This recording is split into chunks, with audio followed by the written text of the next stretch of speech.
भारताविरुद्धच्या कसोटीमध्ये पहिल्या डावामध्ये इंग्लंड दुसऱ्या दिवसाअखेर 3 बाद 209 धावा, ओली पोपचा नाबाद शतक तर बेन डकेट 62 धावा करून बाद।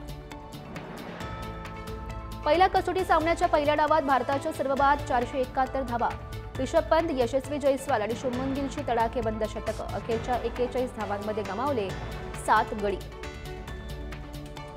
इंग्लंड विरुद्ध तडाखेबंद शतक ठोकल्यानंतर ऋषभ पंतचं कोलांटी उडी मारत सेलिब्रेशन, पंतच्या 178 चेंडूमध्ये 134 धावा, ओलांडला कसोटी क्रिकेटमधला 3000 धावांचा टप्पा।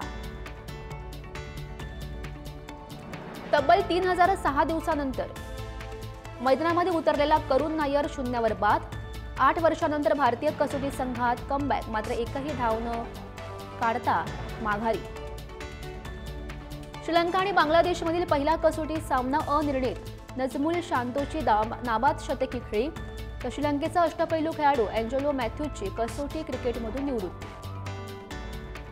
जालन्याच्या तेजल साळवेची आशिया कप तिरंदाजी स्पर्धेमध्ये सुवर्ण पदकाला गवसणी, तेजलनं अंतिम सामन्यात भारतीय प्रतिस्पर्धी खेळाडू बुद्धी सन्मुखी नागासाईचा पराभव करत पटकावलं सुवर्ण पदक।